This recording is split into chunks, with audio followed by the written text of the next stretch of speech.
When I was at my first parish in Camp Hill, we used to have problems with squirrels.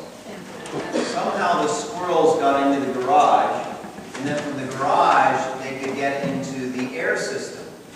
And so they would go through the venting system, which would take them into the machine room. And from the machine room, they had access pretty much to the whole house. So they had breached security several times.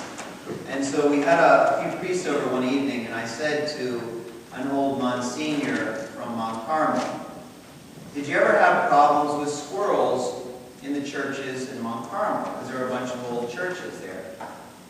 And he said, "Oh yes, we had squirrels at one time." And I said, "Well, you got rid of them?" And he said, "Yep, we got rid of them. They never came back again." And I said, "Well, what do you have to do to get rid of these squirrels that are in the church?" And he said, "Baptize them. Because they'll never come back to church again." We've been talking over the last few weeks about Catholics who leave the church and about non-Catholics who will never join the church. And so kind of going through this top 10 list that Patrick Madrid had for reasons why Catholics leave or non-Catholics will never join the church.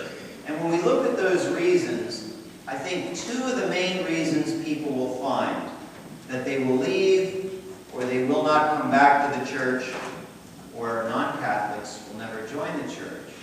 And the first one is what's called not being fed syndrome. Not being fed. And the second one is actually mistakes that we make when we invite them back. So if you've ever tried to evangelize your own family or bring back those who have fallen away or bring in converts, it's 10 mistakes that we make, and that's why they're not back here in the church. So the first part, the not being fed syndrome. And what he means by not being fed syndrome is people leave the church, they're saying, "I'm not being fed here, I'm not being nourished, it's not what I want," and so they go somewhere else. Now let's face it, there are other churches in this neighborhood.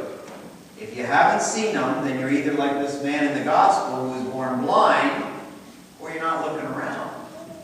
Because you can walk down one city block and there might be 3 or 4 of these churches.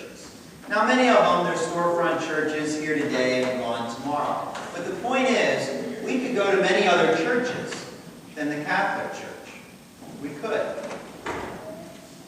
And perhaps when we go to these other churches, they might be more entertaining than the Catholic Church. Or they might have music that is more like what kids are listening to these days.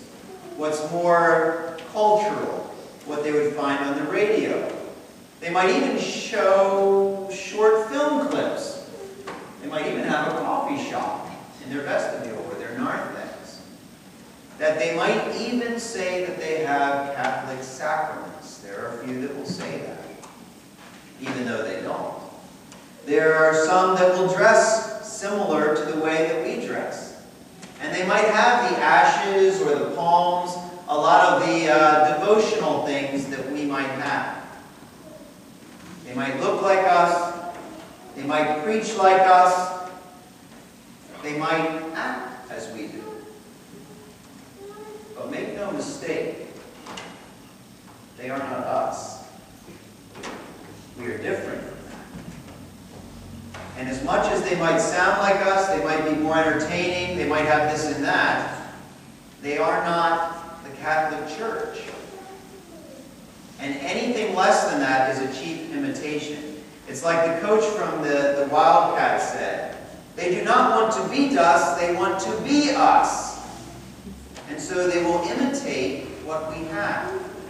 But the temptation sometimes is to go outside because, well, I'm not getting anything here. I'm not being fed.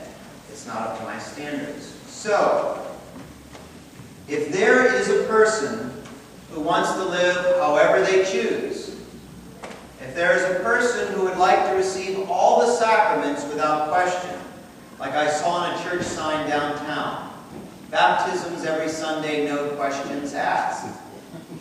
If there is someone who wants to live within a community where their morality will not be questioned, where they might get the music that they want to hear, makes them feel like getting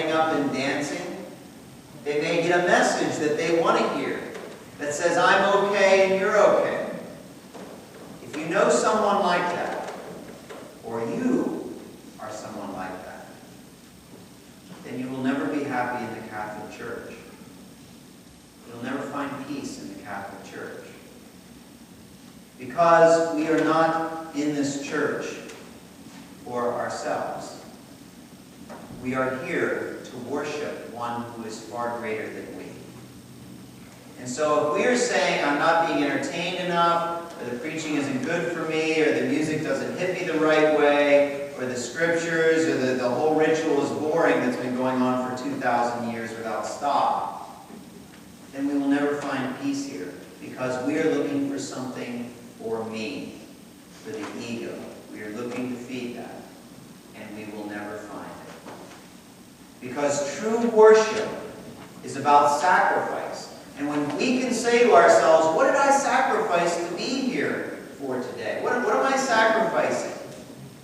And even if it's just sheer not getting it, or not liking this or that, even if it's discomfort on a wooden bench, that's a sacrifice we offer in worship to God. If someone leaves here and says they're not being fed, then we don't believe what we say we believe about the Eucharist. That Jesus gives us his very body and blood to consume. And no, we're not ever going to be satisfied, because we can't be satisfied in this life.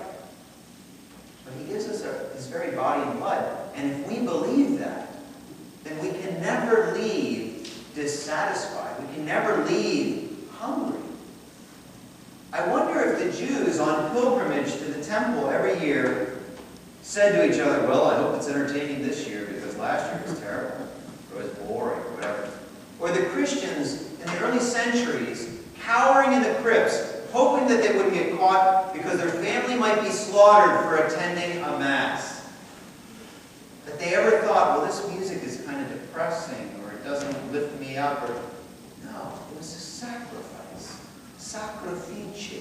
A holy making holy. That's what it was. And so we have the sight. We have the sight, and once we have it, we can't go back. Listen to what St. Paul says. He's talking to the Ephesians. And he says, you were once in darkness, but now you are the light in the Lord. So live as children of the light. Light produces every kind of goodness and righteousness and truth. That is what you will find here, and that is why it's going to be uncomfortable for some. Because we have the truth, and the truth will set you free, but it ain't going to be easy. Peter was given that sight. And when he was given that sight, Jesus is saying, are you going to leave too, like everybody else? He says, where can we go? We're children of the light now. It's almost like he says, we're children of the light. Darn it. Because now we got to live up to that. And it's true for us too. You know, and I take this opportunity to thank you in a special way for bringing your children to Mass. If I haven't done that already. If your children can't feel comfortable in the house of God, where will they ever feel comfortable? And so we need to have the children here at Mass. And at times it will be an issue of, well, they're bored or they're not being fed. I wonder how many would say that about school. I'm not being fed at school, I'm bored, don't make me go. Okay. Or sports. You got to go to practice. Well, it's just practice, so I don't have to put everything in. It doesn't make any sense. And I know some will say, no, I pick and choose my wars. This is a war worth fighting. We give them the faith. I know how hard it is to get myself going in the morning, let alone if I have another one with me, or 2 or 4 or 9 or whatever. And I know God smiles on that sacrifice. And he thanks you for that. That I know that he remembers that. And that if we have not brought our children to Mass, I know that he remembers that. So not being fed is satisfactory if you are anything but Catholic. But because we are Catholic and we have the truth, and we understand that worship is sacrifice, if we're fed, great. If we feel good coming out of here, perfect.